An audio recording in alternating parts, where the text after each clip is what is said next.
Salibonani izihlobo ezithandekayo indaweni zonke umhlaba wonke jikelele. Silibingelela silamukela kusifundo sethu salona leli viki. Sibonga uThixo lomusa wakhe olokhe lathi sitatitsha sifunda okunye ngoJesu. Mina engikhulumayo ngu-Amos Maforo. Ngizanxusa abangani bami labo lapha esincedisanayo ukuthi siphakulele isifundo ukubana labo baziveze ukuthi bangobani njalo balibingelele. Izihlobo ezithandekayo liyabingelelwa lonke kuzindawo zonke lapho elisizwa likhona babukeli labalaleli. Inkosi elomusa nyakukhulu ukuthi ilifumanisa liphilile. Okhuluma lani nguKlinus Maphosa.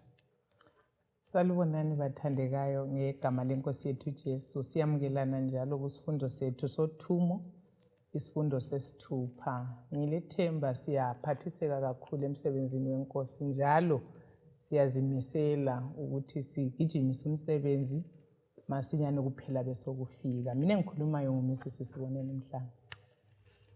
Ngiyalibingelela lonke ngegama lenkosi yethu Jesu. Sithanda ukubonga umlimo osinika amathuba ukubana sifunde elizwini lakhe. Okhulumayo nguNozinhle Ndlovu.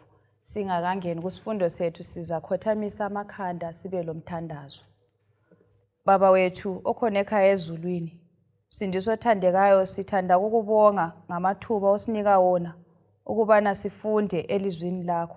Sinxusa ubukhona bukaMoya eNgcwele ukubana siphathise nxa singena phakathi kwesifundo sanamhlanje. Sengathi wena ungaphakama abanengi badonselwe ngakuwe. Ngelihle igama lenkosi yethu Jesu siyakhuleka. Amen. Amen. Siyabonga ngomthandazo Nozi. Thank you so much. Kusifundo sesithupha izihlobo ezithandekayo. Isihloko sethu sithi sona ukutshiseka kanye lokulungiselela uthumo. Ukutshiseka kanye lokulungiselela uthumo. Ngizananzelela ukuthi kukota le sikhangele kakhulu indaba yothumo. Namhlanje sifuna sikhangele okusifuqayo okusenza sihambise lona lolu thumo ukuthi kuyini. Sizakhangela ke indinyana yokwaziwa ngekhanda kuLuka ngu-24 iverse ngu-44. Sicela usibalele. Verse 44.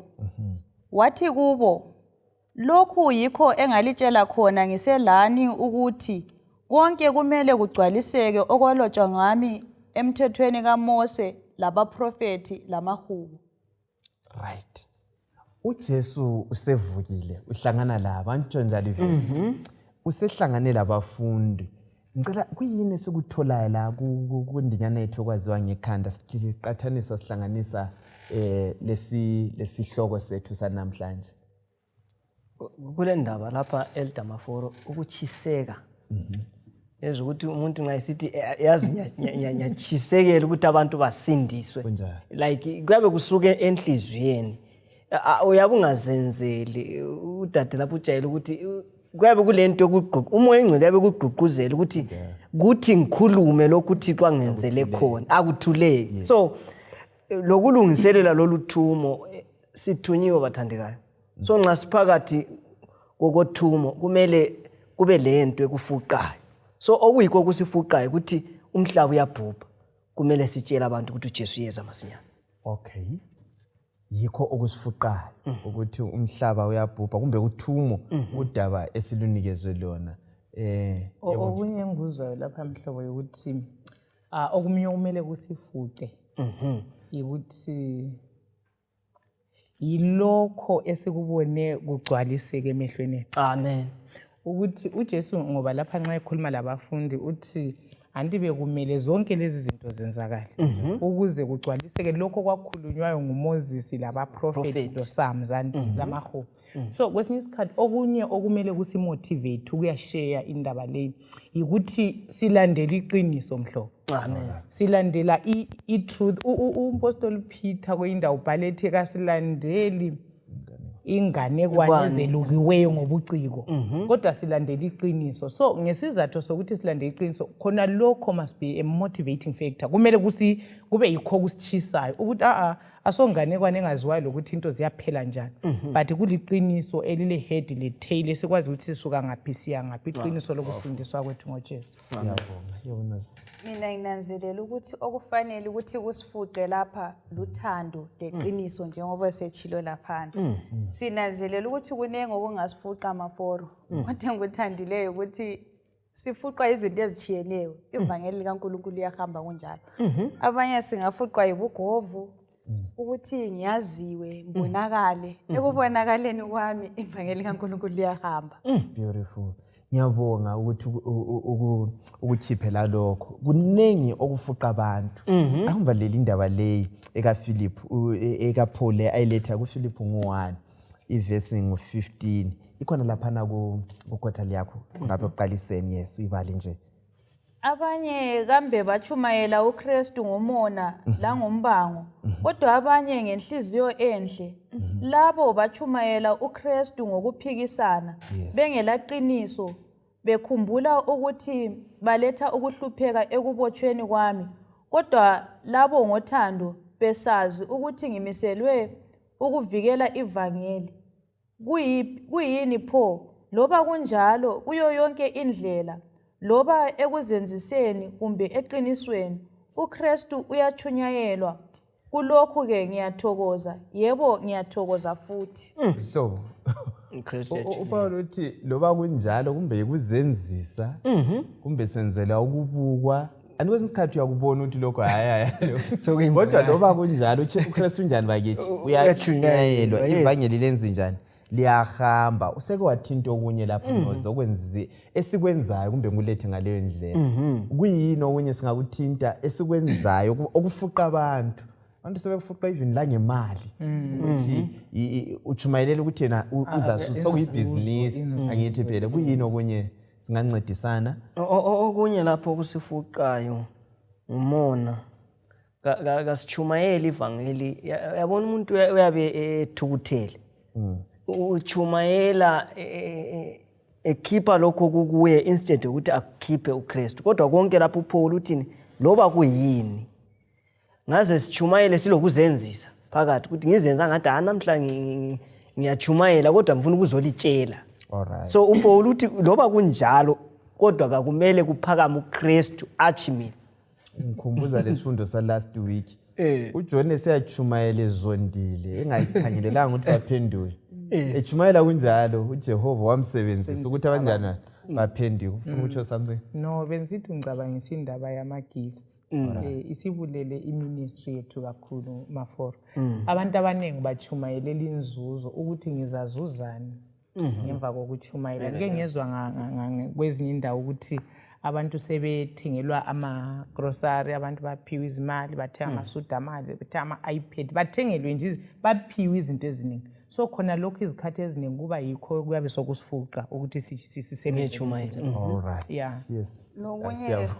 Okunye ngunanzelela ngiyangizwe kule statement esijayele uthi ubatshele ngifuna ukuyabatshela ukuthi la nxa ngimile okumfuqa ukuthi bezwe ngiyebatshela. Alright. So ekubatsheleni ekwenzeni konke lokho sihlobo esithandekayo asiqapheleni kasibeni lokuthiseka ukuqondileyo akube le proper motivation ukuthi kanti vele okukufuqayo kuyini. Kuleli viki esiyakutaticha kakhulu sizakukhangela ibandla lakuqala esithi eli church ibandla labapostoli. Kulezifundo ezimbalwa esiyakuzifunda khona pha ukuthi vele bona okwakubafuqa kuyini. Ngicela sike sikhangele uLuka 24 khona phana. uLuka 24 sike sikhangele amavesi ambalwa sibone esikutholayo nasi. Isifundo verse 1. Khangela verse 4. Verse 4. Bathi belokhu besathithibele ngakho masinyane kwema eduze labo amadoda amabili egqoke izigqoko ezibenyezelayo njengombane. Bethuka besifazana bathi mbo phansi ngobuso kodwa amadoda lawo athi kubo lidingelani ophilayo kwabafileyo na? Ngakho lapha usevukile. Khumbulani ukuthi walitshela njani eseselani eGalili. Okay. Ungakhangela lo verse 12. Verse 12 same chapter khona. Verse 12. Yes. Kodwa uPetro wasukuma wagijimela ethuneni walunguza wabona amalembu elineni ethe qekele wodwa wasebuyela emangele ukuthi kambe kwakwenzeke njani. Alright, siyabonga. Ungakhangela uLuka ngo-24 ivesi ngu-1 kusiya ku-12 sesiwaqumaqumile. Besingathatha ukuthi kube le ngqondo loba uvesi ngu-10, khangela uvesi ngu-10 lo-11. Yes. Sorry. KwakunguMaria Magadalena loJohana loMaria unina kaJakobe labanye ababelabo abatshela abapostoli ngalokho. Kodwa kababakholwanga abesifazana laba ngokuba amazwi abo ayengathi yikuhumana kubo. Right. Nangu uJesu sevukile. Anti siyabona umpikisho zami kucomba la. Kuyini okwenzakalayo? Laba balingiswa laba omama laba bathi bebona uJesu, bathi befika ethuneni lika Jesu.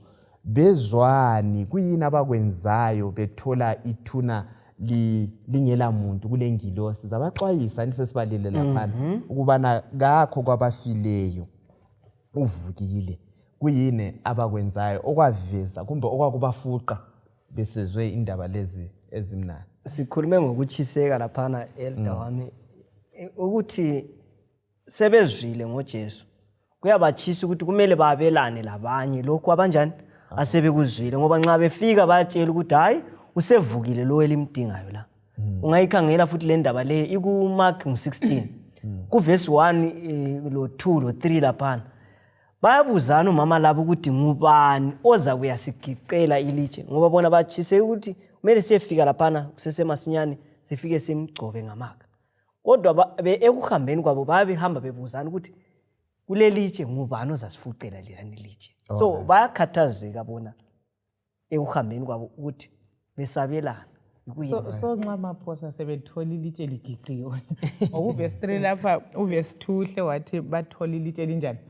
Kwasoku ingilosi yasikhuluma labo. Mina ngiyacabanga ukuthi umumo wabo wahle intokozo ababalayo ngoba amazwi uJesu ayewakhulume kibo. Ngicabanga ukuthi abuya fresh ukuthi yes inkosi yethu ivukile.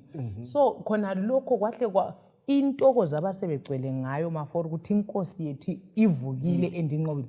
Yikho kwabafuqayo ukuthi bagijime behle betshele uPetro. Ya bafise lokuthi ngamganga wonke uyayizwa indaba yokuthi indaba kaJesu yokuvuka kwakhe ihamba njani. Siyabonga nozi. Nanku into yathi ungayikhangelelanga.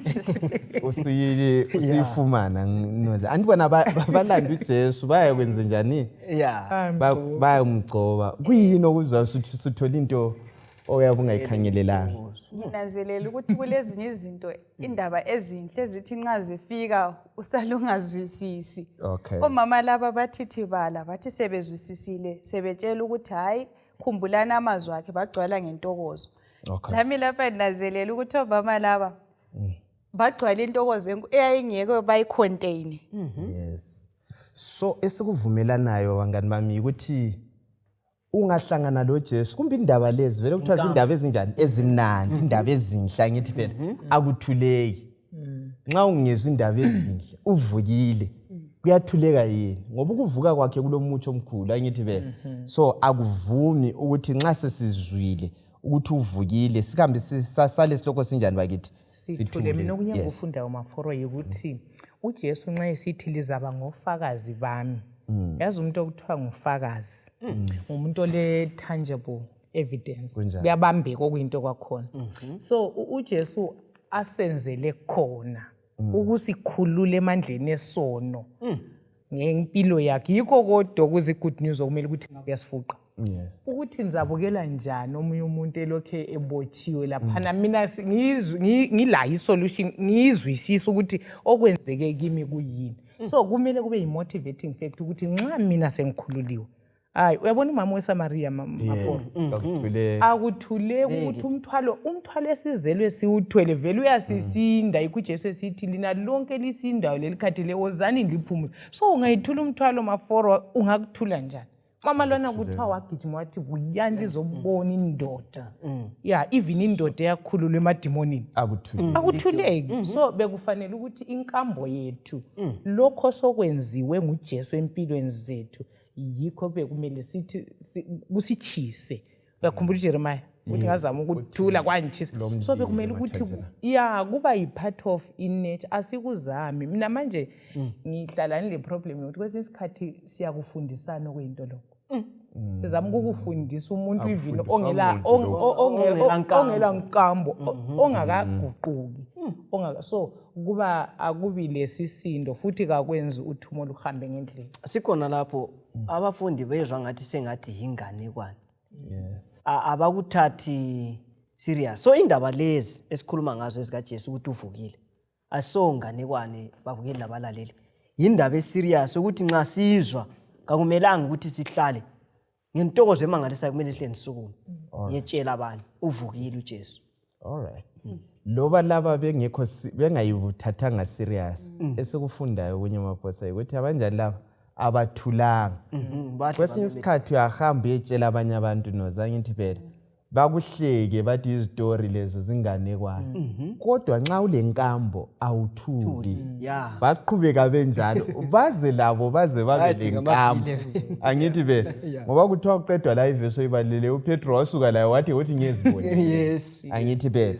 So indaba esifuna ukuyifithizela indaba yokuthi again siyefika eCalvary, siyefika sibone again sibe lenkambo lo Kristu lo akuthuleyo. Into something nozi. Mina nanzelela ukuthi lapha nxa sisabelana indaba ezinhle lezi kumele wena ube lazi indaba. Kule message lapha asikho abakhulumanga ukuthi hayi sibone amasotsha laphana, kodwa bakhuluma indaba emqoka abagijima ngayo ukuthi uvukile, a risen savior. Okungangokuthi la khathesi aso message zonke maforo konke sikubonile esikhuluma kukhona okumqoka. Alright. Sikhuluma ngoJesu evukile, uJesu ethethelela abantu, uJesu esendaweni engcwele present truth. Enkantolo lapha ecourt umuntu okuthiwa ngumfakazi oqotho ofunakalayo kumbe lobufakazi obubambekayo obuthathwa icourt ngonjani, ngozwileyo, ngotsheliweyo waxoxelwa kumbe ngobonileyo, ngumuntu onjani? Ekela ngiyilethe ngenye engle abafundi bathi lokho esikubonileyo asingeke sikuthule. So umuntu obizwayo enkantolo ngumuntu othe kusenzakala ecourt, sorry sensithi enkantolo ecourt uthe kusenzakala la ubekhona kwenzakale ngalindlela umuntu utshaya imota kumbe kulandisa istory sokuchaya komuntu uyabukhona awuzwa awuso ayimazi ukuthi ngizwe uyakuzibona. Omama laba anti babekhona bafikile lapho ayifakwe khona, bathola ilitshe lisusiwe, bayabona lo Petro yagijima yafika uthole ni amalembu agoqiwe akula muntu. So uba ngumfakazi onjani, obonileyo. Sokuqhakathekile izihlobo zami, yiziphi ezinye inkambo esibelazo thina ngokuhlangana lo Jehova, inkambo esibelazo ehambweni lethu esingabelana labanye ezisenza ezisimotivetayo, ezisenza sichiseke ukuhambisa lona leli vangeli. Inkambo mhlobo enza ungathuli, ukuthi hayi mina kuvuma ukuthi ngithule, mina wangenzela lokho ngiyamaza. Kuyini okusifuqayo izihlobo zami? Inkambo mana ke ngishe yami experience maforo. Mina impilo yamanti ibingamazi uNkulunkulu, ende ngiyakubonga ukuthi uNkulunkulu athi ivangeli leli ngelezizwe zonke. Kodwa ngithe sengamukela uJesu ngeke ngaba lenye inkambo ebuhlungu eyokuthi ubone ucabanga ukuthi uNkulunkulu kakho emumweni oyabukiyo khona la. Ngeke ngagulelwa ngumntwana, ngeke ngaba lo mntwana engibe laye ngemva kwethuba elide kakhulu, sokukhulekile wastruggle wenzani. So umntwana uthe sebuya kwahle kwaphithikana from the day ezalwa into yonke yaba upside down, ule congenital heart disease kumele operate kunjani, but ukuthi ngiqhuma indaweni ndiwe mfitshana umntwana wadlula mhlobo. Kwanyikinye ukukholwa kanti uNkulunkulu all knowing, ole wisdom engasoya abantu wayekwazi ukuthi yona le nkambo ulapha zavela khona ukuthi ngimazi ukuthi unguNkulunkulu. Do you know? Yeah, ngimazi ngcono. And sona leso sehlakalo mhlobo mina ngilapha namuhla yiso sodwa singenza ngingabuyele emuva. uNkulunkulu ngiyamesaba. So umntwana wadlula kodwa izulu lala likhuluma ivoice yokuthi ungesabi mina ngilawe ungesabi ngoba usathani nxa ususemumweni obuhlungu so ulama suggestions awalethayo. Yeah, mina ngangiyizwa ivoice umntwana egule ku-ICU usathane ebuze sithi nxa uNkulunkulu eluthando kungani la khuleka ngaphela amandla. Kodwa ngemva kwaleso sehlakalo inkosi ya-appear kimi yaveza ukuthi ungesabi ngilawo and ngilapha ngenkambo enjalo. Ngihlala ngicabanga ukuthi kuyangenza even umuntu osehlutshweni. Mina ngezwa kuthiwa kulo muntu ogulayo kumbe ogulelwayo vele ngiyachiya konke engikwenzayo ngoba inkambo yona leyo ingenze ngazwisisa ukuthi kuyangenza ngizwisisa ukuthi omunye umuntu uthweleni. So kumphathise kakhulu and even nxa ngikhangele emuva ngitrace ama-steps engihambe ngawo lo nkulunkulu phakathi kwami evanjalo okwami ngiyakhothama ngimbonga uNkulunkulu ngalokho akwenzileyo and okungipropelayo ukuthi isithembiso sisure siqinile. Ya mina ngile grave engiyilindeleyo lapho ezavulwa ingilosi zigather abantwana khonapho le appointment ukuthi ngibe khona. Siyabonga kakhulu Mhlanga to share with us ukwabelana lathi ukuthi sizwe sifuna into eziphilayo lokuthi Jehova lo ulamandla angithi phela ulokhe lathi ulokhe eqhubeka la ukuthi ngemva kwalo ngiya ku point yakho ukuthi uJehova ulamandla inkosi yangipha omunye umntwana. Yeah, ngesinye isimanga futhi esingefani singathatha isikhathi eside but uNkulunkulu ukhona and nxa isithi angisoze ngilichile nxa lidlule emlilweni uJogonoko ufaithful ezintweni zonke. Right. Siyabonga. Asikhangele uLuka 24 ngokufanayo. Sikhangele iverse sizabala lapha u36 kusiya ku49 kodwa sizaphika amaverse ambalwa siqale ku41. Wathi belokhu bengakholwa ngenxa yokuthaba lokumangala wababuza wathi kungabe lilakho loba yini okokudla lapha na? Right, sike sime khona pha. Kuyavuma yini kuthiwa abafundi uJesu kwaqala usevukile ngithi liyakhumbula esevukile uJesu uMaria kambonanga bayafika laphana kuthiwa uJesu wabe esesiyaziveza emajaheni la eMaus angithi phela behamba endleleni waziveza uJesu bathi bebuya batshela kuthiwa bekhuluma lapho uJesu waziveza wabuya kibo kuthiwa okwakuqala abakholwanga ngenxa yokwesaba okwesibili abakholwa futhi ngenxa yani yomthayo yentokozo andiyamuza uVerse 41 kuthiwa abakholwanga ukuthi uJesu njani bakithi uvukile ngenxa yentokozo. Lapha sifunike siphume ukuthi into esenza sikholwe siqiniseke kuyini okwenza ukholo lwethu lunganyikinyeki. Lapha sifuna ukuthi siveze indaba yokuthi ayisondaba yemizwa le angithi bela khangela uVerse 44 okube yimemory text yethu futhi. Wathi kubo lokhu yikho ngalitshela khona ngiselani ukuthi konke kumele kugcwaliseke okwalotshwa ngami emthethweni kaMose labaprofeti lamahubo. 45 sorry. Wasebavula izingqondo zabo ukuze bakwazi ukuzwisisa imbhalo. Right. 46. Wabatshela wathi nanko okulotshiweyo uKristu uzahlupheka aphinde avuke kwabafileyo ngosuku lobuthathu njalo ukuphenduka lokuthethelelwa kwezono kuzachunyayelwa ebizweni lakhe ezizweni zonke kuqaliswa eJerusalem. Right. Sibonani lapha okuqinisa ukukholwa kuyini esikutholayo kumavesi la. Sithola umbhalo lapha uJesu uyabavezela ngamazwi even kuverse 44 ukuthi amazwi engawakhuluma kini ngiseselani. So ngezinye indlela okusiqinisayo engathi mina i-evidence kumbe ngithi ngama-V11 ukuthi hayi nangu uJesu anti phela sebembona nangu kodwa intokozo ibilokhu ikhona bebengakakholwa. Kwenzakala ngitsho lakithi namhlanje kwesikhathi sidlula ukwathinta nje uMrs Mhlanga ukuthi kunkambo le inkambo manqamu ekwenza ukuthi wena ukholwe ukuthi uJesu lo uyaphila.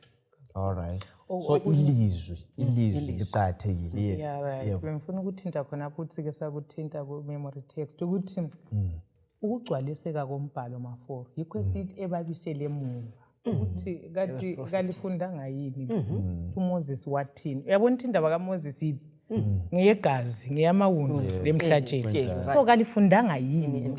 So even uJesu kuSams kugcwele uzazalelwe eBethlehem abakaqanyulwa ngamathambo kuza njani. So uJesu ubeletha ubufakazi bokugcwaliseka kwelizwi likaNkulunkulu. So yikho kwesinye isikhathi okusimotivateayo sithintile ukuthi uPeter ezwisisa leyo ndaba hayi wahle wabhala indaba ukuthi hayi asondayo asonganekwane. Vele ngakuyinganekwane maforo ngase sayithula.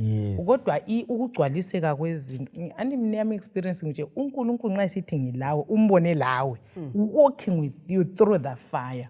So that prophetic foundation isisekelo sokuthi uThixo keeps his word and liyagcwaliseka kuyasifuqa angithi be.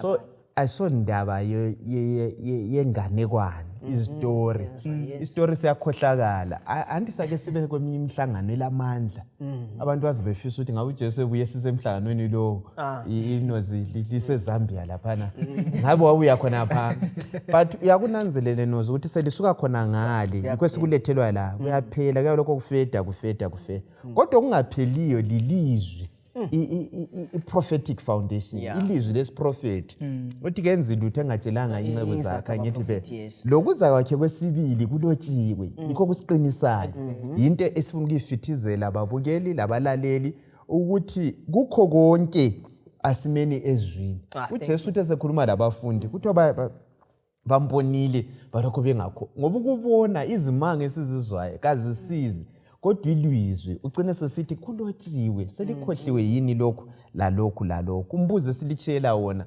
sibuza lapha yikuthi wena ugxile kanganani elizwini emibhalweni yokuza kwaJesu kwakuqala la enaleyo kuza kwakhe kwesibili. Abantu balokhu behle kusulu ugxile okunganani singabakhuthaza njani abalaleli lababukeli ukuthi bagxile elizwini ngoba kunye konke lokho kuyedlula. Engakutsho ukuthi singalandeli amavangeli kumbe umdumo ophonga kuba khona uzwe ukuthi hayi ubani uyachumayela kumbe ubani uyasilisa hayi kasigxile nini sike safunda ibhuku labase Efeso lisibizela ukuthi a call to stand lisibizela unxuso lokuthi sime asime nini elizwini babukeli labalaleli singalandele istory zabantu nje banakade ukuthinta sime elizwini ngoba kubhalwe kuIsaiah wazalwa wabuya wabethelwa isiqiniseko ngempela kuba prophet siyakubona not is prophet sabantu but is prophet okuliBhayibheli. Sifakaze ngani ngelizwi imission okuhambisa imission lilizwi angithi be mina mafoko okunye okungithintayo ngeprophecy kumbe ngelizwi likaNkulunkulu ukuthi kwesinye isikhathi yazi liyahamba likunike the exact dates ukuthi kungenzakala lokhu ngemva kwalokho kuyakuthi ngemva lo especially indaba kaDaniel 7:9 and nxa sechasisa from verse 24 esinika iminyaka kuhle ukuthi uJesu uzaza Jesu adabhaphizwe Jesu abethelwe uJesu avu so khona lokho nxa izolo ilizwi likaNkulunkulu ingazange liphuthe ngeinch okuphambi kwethu kungaphutha njani lamandla lo. We have a more sure word of prophecy kumele ukuthi sime ngayo. Right. Ake sikhangele indaba yokulinda kuthumo lapha. Ukulinda sikuthumo la. Ngicela ku chapter efananayo. Asiqale ku verse 49 siyagcina ku 53. Verse 49. Yes. Ngizalithumezela lokho ubaba akuthembisileyo kodwa libohlala edolobheni lize lembathiswe amandla avela phezulu. Kwathi esebakhokhele waya labo eduze leBhetani waphakamisa izandla zakhe wababusisa. Elokhu esebabusisa wasuka kubo wenyukela ezulwini. Basebemkhonza babuyela eJerusalem bethokoza kakhulu. bahlala kokuphela ethempelini bedumisa uNkulunkulu. Alright, nangu uJesu senyukile waya ngaphi ezulwini. Ungabala uActs 1 verse 4 siya ku8 asayibala leyo. Kodwa ungayibala vele ikhuluma ngokuza ukuthi kabalinde ngaphi bese Jerusalem. Bese Jerusalem belindeleni. Umoya ingcwele. Belindele umoya ingcwele angithi be. Yes, uthi lindani eJerusalem lilindele umoya ingcwele. Umoya ingcwele kanti siwulindela imission uthumo lo luyavuma yini ukuthi luhambe imission noze kungela moya ingcwele olamandla kanti vele umsebenzi ngokabani Umsebenzi ngokamoya ingcwele sinanzelela ukuthi lapho umoya ingcwele wayezayenza ukuba ngofakazi kube effective. Sesingakhona ukuthi sikwenze ngeke umoya ingcwele kodwa kungabi effective. So lapha umoya ingcwele uyozeza ukuthi umsebenzi uhambe ngamandla amakhulu. Sisawudinga la khathesi uphendula la umbuzo futhi mhlobo wami. Khathesi uyadingakala yini umoya ingcwele kumsebenzi onalo? Mhlobo umsebenzi lo ngokaNkulunkulu. So ukuza kukamoya oyingcwele umsebenzi kamoya oyingcwele sike sakuthinta evikini ephelileyo. Nguyoconverta nguyophendula abantu. Nguye futhi oqhweba abantu abatshela ukuthi hayi phenduka indlela iyale. So without the Holy Spirit kungaze kube senze ulutho lunjani. Nxa umoya oyingcwele engekho akula mphefumulo engasindiswa. Yikho uJesu ethe hambani abesesithi but tarry. Ake liqale lilinde ngoba uJesu wayekwazi ukuthi whatever sake sayithinta ungayifunda ku Acts of the Apostles ku the Great Commission. Ithi khona loba ku eloquent njani esikukhulumayo loba iargument isound okunganani ayingeke iphendule abantu. So olamandla ukuthinta inhliziyo zabantu aziguqule umoya ingcwele nguNkulunkulu abadalayo nguyolamandla ukuphinda abadale kakutsha. Siyabonga. Sikuqapheleni khona lokho mafundisi angithi phela nxa sihamba emabandleni kakuthungamela umoya ingcwele. Abantu bayakwenza bahlabelele bachumayele. Omnyolobayo uthi yena ibandla leli lilabafundisi abafunde kakhulu. Lilama administrator aqeqeshe kakhulu. Athi ungasusa umoya ingcwele befundile benjalo asindawo. Angithi be with our learned clergy and our learned laity asindawo sidinga umoya ingcwele. So ake uzibuze ebandleni lapho khona siyake sike sime yini sibuza ukuthi kanti umoya uthini ekwenzeni kwethu konke. Maphosa ngicela uphendulele umbuzo lo ku Acts 1 verse 12 siya ku 26. Abafundi la kuthiwa basebesele bengu 120 abasebekhona beqoqe. uJesu uthe lingayindawo lingalizange lithole ini umoya oyingcwele. Babe senzani belindele ukuza kukamoya? Engunanzeleleyo laphana ukuthi uThixo banika ukuhlakanipha sihlangana ukuthi uJudas wayengasekho. Babehlela ngomsebenzi kaMlimo. uJudas bayamreplace okunye laphana ekulindeni kwabo. Kuyabuya ukuzehlisa futhi sikhumbule ukuthi kwakulabo sons of thunder amadoda lana ayelolaka babelobuyibo babo. So sithola ukuthi uMlimo wayebanika ukuhlela nezinye indlela. Umoya ingcwele siyamdinga nxa sisiya ku witness. Sihlale phansi sihlele umsebenzi lo esiyawenza ayisiwo wethu. Asinxuseni uMlimo asinika amandla ukuthi nxa siyangena asinike ukuhleleka. So ekulindeni kwabo babekhuleka kunjalo. So kuyadingakala ukuthi nxa silindile silinda semthandazweni. Akuphungulindwa ehona. Yeah, bengifuna ukuthi ngike ngayifunda ku Acts of the Apostles lapha nePentecost. Ikhuluma ukuthi babekhuleke bemfuna ukubuza uMaphosa ukuthi kwakukhulekelwana. Babelungisa ubudlelwano omunye lomunye bevuma izono ngomoya oyingcwele abengeke bamamukele bese mumweni balama grudge. Yeah, belama grudge la. They were fighting babesilwa. Yes. So kwakubanika ukuthi umoya ingcwele bazoza amandla. So kwakulungisa izindaba ukwenza ukuthi bazoza amandla bese besemsebenzi. Ngezelela khona lapho. So ukuthi nxa siseselokulwisana kumbe kusebandleni kungela kuzwanana siyadinga umoya ingcwele. ukwenzela ukuthi umsebenzi lo siwenze ngendlela yezulu. Thank you so much Mrs. Mhlanga. Siyabonga ukuyiletha lendaba. Ufuna ukwengeza lapha Bengifuna ukungezelela khona lapho ukuthi babethandazela ngitsho lokuhlakanipha. Kuyadingakala abantu abahlakaniphileyo emsebenzini kaNkulunkulu. Lokuthi babe lesibindi sokufeza umsebenzi lo njengoba sike sathinta ukuthi asomsebenzi olula. Umsebenzi odinga ukustrategizwa. Siyabonga. Thina ke sisalindele imvula yokucina khathesi. Andisikhuluma ngothumo. Sesizwile ngebandla leli laqala. Kuyini esimele sikwenze? Sifundani? Siyafunda ukulinda. Sifunda ukulinda. Sisekulindeni. Kuyini esimele sibe siyakwenza khathesi silindile? Kumele sihlangane ndawonye. Longu singela kuhlanganyelana ndawonye ngoba khathesi kulamaqembu. Anti sesakhuluma indaba ama-class sizimu lani church. Khona kuyana longu singakabambani singamanyananga. Anti sathinta futhi kusifundo ukode edlule.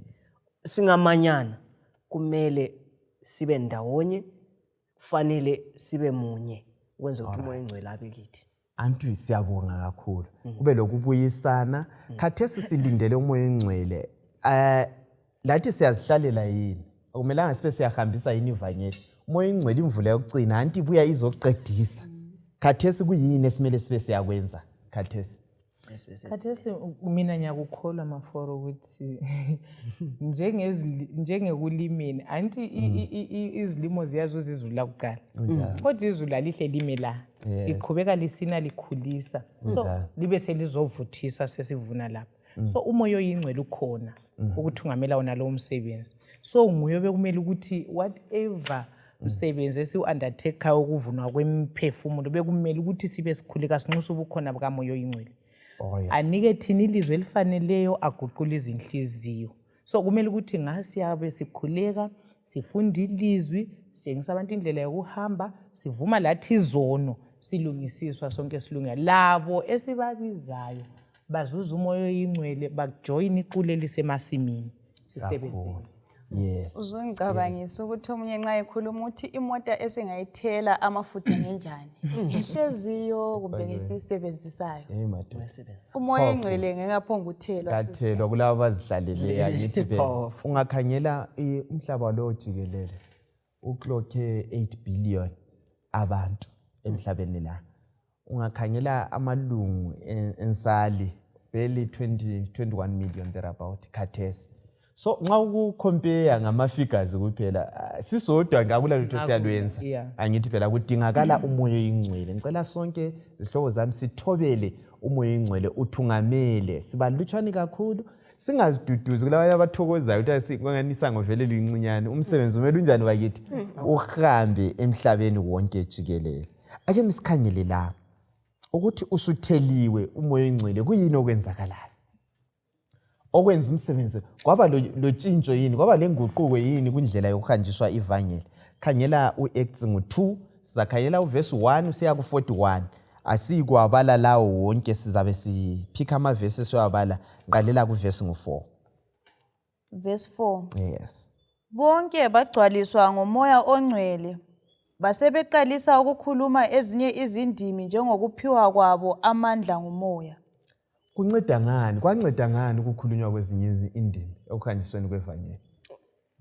Anti uthumo mhlobo lwaluthemi ngakho ke hamba nezizweni zonke ebantwini. So umoya oyingcwele wayebanika indimi ezintsha ukuzivangeli lihambe lifinyelele ebantwini bonke. Bengazifundanga. Ngabe umoya oyingcwele kabaphanga ukwenelisa okunjalo. Kuthi ukuthi uthumo lwaluyakwala lukhonapha kundimi abazaziyo ababengachumayela kibo. So yiyo indlela umoya oyingcwele aze ngayo. Mina okunye engikuthandileyo ukuthi kuthiwa baqalisa ukulikhuluma with the boldness. Ngoba lesibili. Oyingcwele wabaphisa. Last week besikhuluma ngezaba lokwesaba. Ukuthi siyesaba kuye emsebenzini but kuthiwa umoya oyingcwele phezulu kwabo. Balichumayela ivangeli boldness ibandla lakhula lisuke emandleni lesemandleni. Okunye sithola izipho indaba yeziphiwo umoya oyingcwele sefikile anikeza izipho. So kwaba lula kibo ukuthi basebenze ngamandla ukufeza lolu thumo. Okunye kwabalula futhi ukuncedisa abantu ukuthi abanye bekhuluma lolu limi lebhizinisi zihamba amabhizinisi abanye ehambe lokuthi uthumo lukaThixo luqhubekele phambili. So kuba lula la kithi namhlanje ukuthi ngamunye wethu kuqhakathekile sisebenzise iziphiwo umlimi asinike zona ukuthi lolu thumo luye phambili. All right. Nozi. Sithola lokuthi lebandla lakhula. All right. Amanani abantu babhabhathizwa. All right. Mbalelo 37 to 38. Yes. Abantu bathi bekuzwa lokhu bachayeka kakhulu ezinhliziyweni. Yes. Bathi kuPetro labanye abapostoli, bazalwane, sizakwenza njani na? Gcina ku31. 30. uPetro waphendula wathi, phendukani libhabhathizwe lonke ebizweni likaJesu Kristu ukuze lithethelelwe izono zenu, lani lizakwamukela isipho somoya oyingcwele. Right. uPetro kuthiwa wathi esukuma wakhuza wabatshela wathi lina yini elanjani yini elambethelayo luJesu lo. Yena lo elambethelayo wafa wavuka uyaphila. Uthi abanye abantu abaphendukayo laphana ngobani? Ngababethela uJesu. Ilizwe lalilamandla njengoba kwathinta mhlobo uthi babekhuluma belesibindi bengesabi. Umcabango lowo ukuthi ilizwi kwaphenduka lababethela uJesu ungakusiza ngani ukuthi ukhanyele abanye abantu abaphika uKristu khathesi kusizukulwane lesi? Vele kuyamotivate. Yeah. Uhlupho esijayele ukuba lalo ukuthi ngiyahle ngicabanga ukuthi laba babethela uJesu laba umusa sowavalwa kibo. Uyakuzwe ngisho sihle sizitshela ukuthi balahliwe. But khona lokhu ukuthi ababekhona bebethela uJesu laba bemthethisa ivangeli umoya ingcwele sefikile lechunyayelwa uJesu wayezulwini baphenduka. Kuyamotivate ukuthi ngingahluleli umuntu. Ngingazitsheli ukuthi khathesi kulomuntu ongekafinyelelwe ngumusa kaNkulunkulu. So asihambiseni ivangeli kubo bonke loba benzeni. Kwesinye isikhathi sicabanga ukuthi izikhiwi abadlwangula abantu ababulala abantu umusa ungeke kubafinyelele. Lo umuntu enzeni uNkulunkulu lasidwiki sithinta indaba ekusams 33 and uNkulunkulu nguyokhanyela abantu uyabaza abantu bonke. Abantu bonke uyenelisa uNkulunkulu kubathinta inhliziyo zabo loba benzeni asingabahlulelini ngalokho. Sike sathinta sithe thina isango ukungezelela lapho ngenxa kaMlimi. Ngibuya kubusiness lapha ukuthi nxa ilanguage usuyazi ibusiness eyayilapha abafundi ibusiness ukuthi abantu baphenduke. So nxa wena ulimi olwesitongo usulazi kulula ukuthi wenze ibusiness yakho yokudonsela abantu kubani kuKristu. So kibo kwabalula umoya ingcwele sebayihlela ukuthi babize abantu bonke bebabizela kubani kuKristu. So kuqhakathekile bathandekayo indaba yezindimi le. Alright. Ukuthi uyenelise ukuthi ukwanise ukukhuluma indimi zonke kuba lula ungafika endaweni ubingelela umuntu ngolimi lwakhe kulula ukuthi umtshele uJesu umoya kuphela lo kwanyithi phela. Yebo Nozi. Ngithathekiswe ukuthi laba bambethelayo mahoro yazi ivangeli linamandla kuthiwa labo umoya engcwele bamamukeliswa futhi basebenza ndawonye. Okungangokuthi nxa lathi silenkambo ezichiyeneyo ukuthi lapho esidlule khona uNkulunkulu nxa esithethelela siyenelisa ukuba ingcenye yomsebenzi wakhe. Yes. Ngiyacabanga ukuthi kunguwe kadubethela uKristu abanye mebhe babebazi ukuthi hayi nje yini elalimbethela selikhuluma ngaye futhi. Yes. Ungikhumbuza even uPaul kuthiwa ekhona ethela amajazi kukhandwa uStefan. Babekwazi vele wayethe thutsha kuthiwa bahle babaleka abantu. So iloba sephendukile umuntu uJehova nje wasithintile last week abantu beNiniva benjalo uJehova uzondani isono not isono. Ungaphenduka yakuthatha futhi akusebenzise ube yisitsha lo ingqondo naleka ifitizelwe yithi sibe kwazi sithunganyelwe ngumoya oyingcwele ngoba umoya oyingcwele yabona thina singazikhethela kona ungathiwa uchuma ezobani ungakhangela kade sivini ingqondweni yakho ulabo bakhethayo lezi izihlobo ezinyawula ndaba lazo kodwa umoya uzakuthungamela ukuthi hamba lapha uye laphana wonke umuntu enze njani bakithi basindiswe lalabo kade bemphika uKristu angithi vele. Yes, cela sikhangelele khuluma mafutha ukufithizela ukuthi owethu umsebenzi kufakaza amandla okusindisa kayisowethu akuKristu okwethu kuphela kufakaza. All right, sikhangelela uverse ngu41 ya ku47 uchapter 2 ofanayo. verse 41. Yes. Labo abalamukelayo ilizwi lakhe babhaphathizwa, wengezwa enanini labo mhlalokho abangaba izinkulungwane ezintathu. Yes. Bayikhuthalela imfundiso yabapostoli kanye lobudlelwano, lokuhlephuna isinkwa lokukhuleka. Wonke umuntu wagcwala ukuthithibala, njalo abapostoli benza izimanga lezibonakaliso eziningi. Wonke amakholwa ayendawonye, ehlanganyela kukho konke. Bathengisa izinto zabo lezimpahla zabo banika loba ngubani oswelayo. Izinsuku zonke baqhubeka behlangana emagumeni ethempeli, njalo behlephuna isinkwa emakhaya abo, besidla ndawonye ngenhliziyo ezimhlophe eziqinisekileyo, bedumisa uNkulunkulu njalo bethakazelelwa ngabantu bonke. Njalo iNkosi yengeza inani labo izinsuku zonke ngalabo ababesindisiwe. Right. Yeah. Umpikitsha bani oconjwayo lapha ngebandla laqala lesithi early church, ibandla labapostoli? Kuyini ababekwenza? Ungaqala Nozi? Mina nanzelela ukuthi lapha abantu babanjongonye. Yeah. Ukuthi ibandla likhulu, ungananzelela kuthiwa ubudlelwano babo lobu lamanye amakholwa waba kuhle kakhulu. All other interests were swallowed. Wahamba umsebenzi kaNkulunkulu. Ngiyacabanga maforo ukuthi kukhathesi umoya engcwele nxa setheliwe, iWomen's Ministries ibuya labantu, iYouth ibuya labantu, iAmo sithela ndawonye, konke sikukhangelela ukuthi kazize zonke esibayeni. Yebo, Mhlobo. Bengifuna ukuthi kuthiwe okwenza lapha kube le growth. Ikhule ngamandla amangalisayo angaka. Ukuthi ababesiza babe disciple, babegcinwa befundiswe ukulandela uJesu, labo babe ngabafundi. Sake sathinta indaba yama-fishers of men. So uthi babe bafundisa directly, teaching them ukuthi hayi abantu bagolwa njani. And number 2, kuthiwe okunye kwayiletha amandla ukuthi ivangeli ihambe, abantu baphatheke, ukuthi babona abafundi bekwenza ukugola abantu. Bafunda by example. So they were taught precept example ukuthi befundiswa ngomlomo ukuthi uJesu uthe senze njani, simlandele njani, uma yalandela uJesu umele abenje, labo babona into yakhona beyiphila. So kwenza ibandla lakhula lingamandla. All right. Okunye okungithathekisa kakhulu lapha indaba ye-fellowship, ukuhlanganyelana ndawonye. Abantu laba nxa behlanganyelana ndawonye njengoba nithintile lapha, babefundisa benanzelela belenhloso yokufundisa la amalunga amatsha ukuthi hayi izinto zikamlimu zenziwa ngale indlela. Lakithi emabandleni kuyasilela, ngiyakunanzelela mina ngayekhaya, ngiyakunanzelela nxa ngayekhaya. Ekhaya akula lunch ukuthi hayi siyariso kuyilunch sokumele sibuyele emakhaya. Hayi kuyathathwa mnembuye lakho le family yako Maforo yako Mhlanga, sonke ukudla kubuthelelwe ndawonye sikwabelane. Khona lokhuyana kuyaletha ukuthi sibe ibandla likhule. So yikho ngikubona lapho ukuthi kwangezelelwa inani ngenani ngenxa yokudla ndawonye. All right. Yeah, so ubuhlobo bugcwaliswa ngokudla. So maphosa khona ngale bandleni lakho siyeqalisa wena. Kanti uhamba njani? Uhamba lokudla kwakho. Lihle liqalise lidle ndawonye labanye, ngithi kuyaba kamva.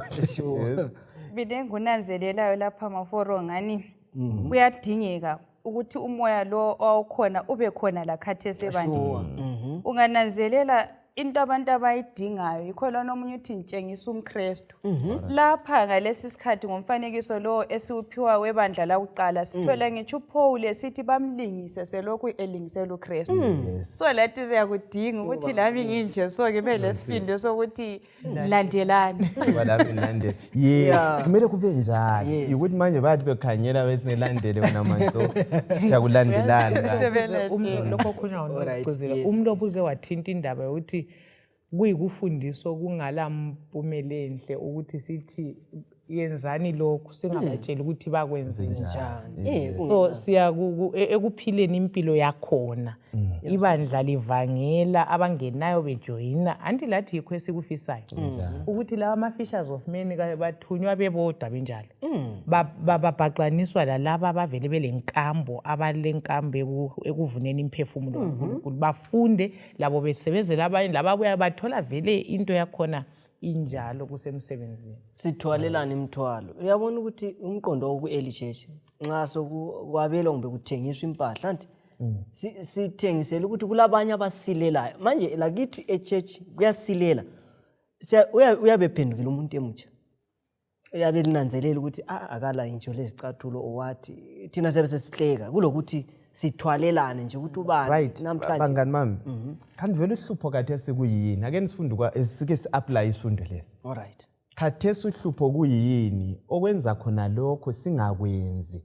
Qalisele lathi khonapha sixoxa ukuthi kanti okwenza singakwenzi sithwalelane imithwalo sabe khona lokho kuyini? Yikuswelakala kukamoya, yikuncitshana, yikungazwisisi uthumo yini? Siyaluzwisisa yini uthumo? Siyalwenza yini? Lokho esikwenzayo simbona ngempela idrama le ngamadobhe la. Sisithi siyakhonza. Asikaluzwisisi uthumo.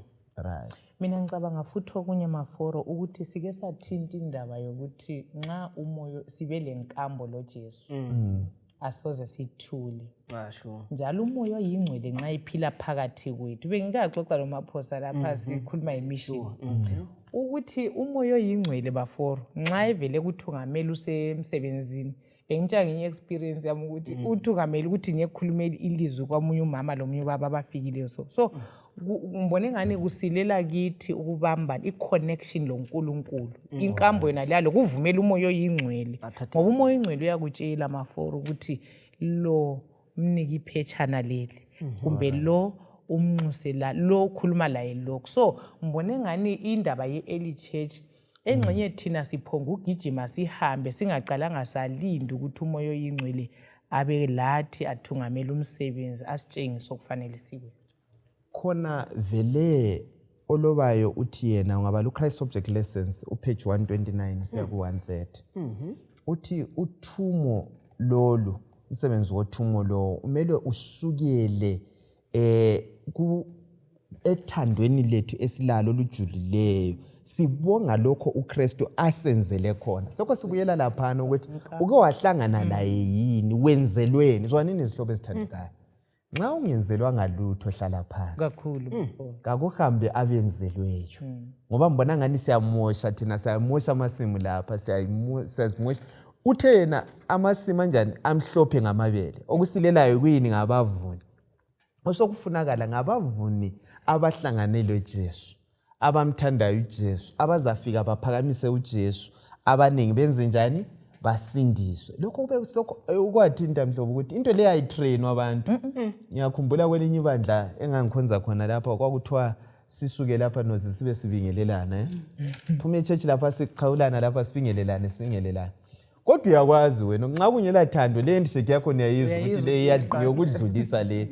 Uthando alutrainwa abantu ukuthi sibingelelana. Angithi be siyakwazi ukubingelelana sidubhulelane imilomo. Njalo alufoswa abantu maphosa ukuthi sisuke la sithi asameni sekudla sonke emachechi.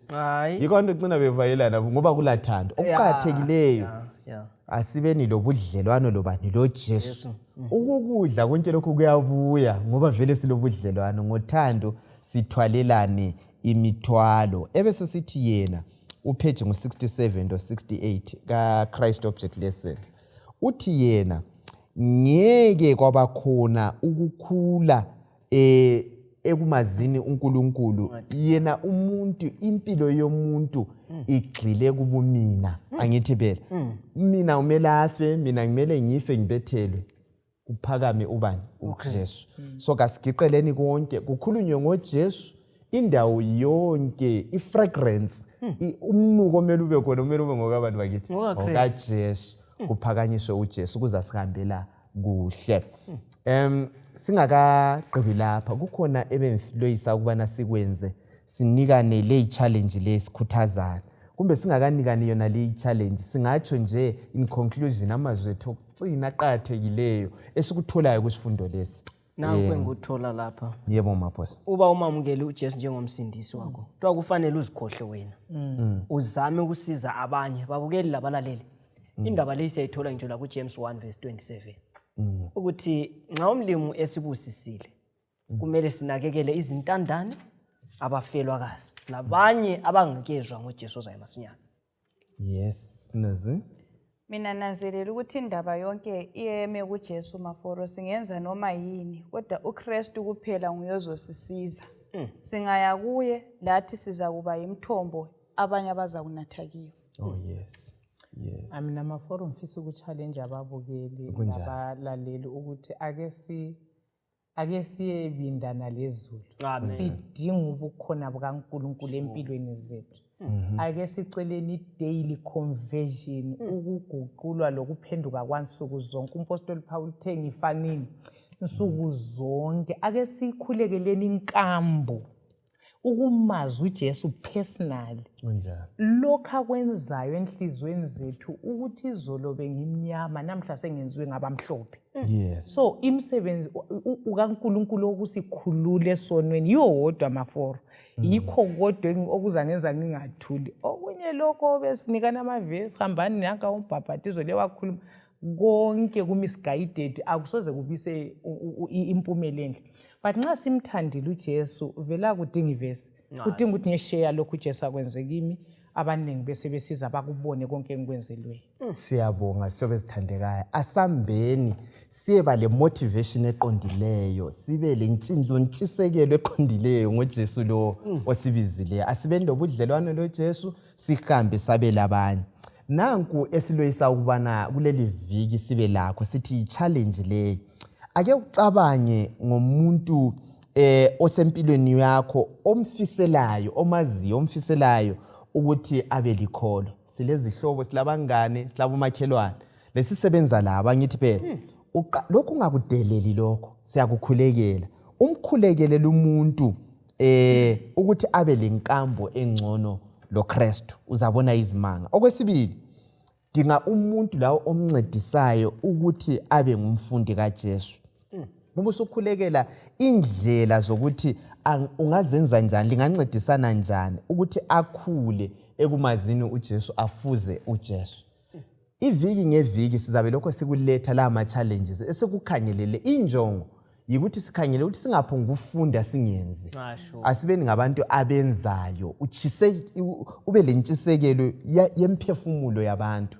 Sithande abantu kuzasenzela kahle. Nxa kukhona imbuzo ngizacela lithinte umfundisi umlilo ku number lezi ngu-078 536 669 078 536 669 kumbe lingithinte mina uMaforos 0772 778 698 0772 778 698. Sithi sincedisane ehambeni lwethu lokukholwa. Thina esibonekelayo ku YouTube sibhale phansi khona phana nxa kule mbuzo sincedisane kuma online platforms zethu.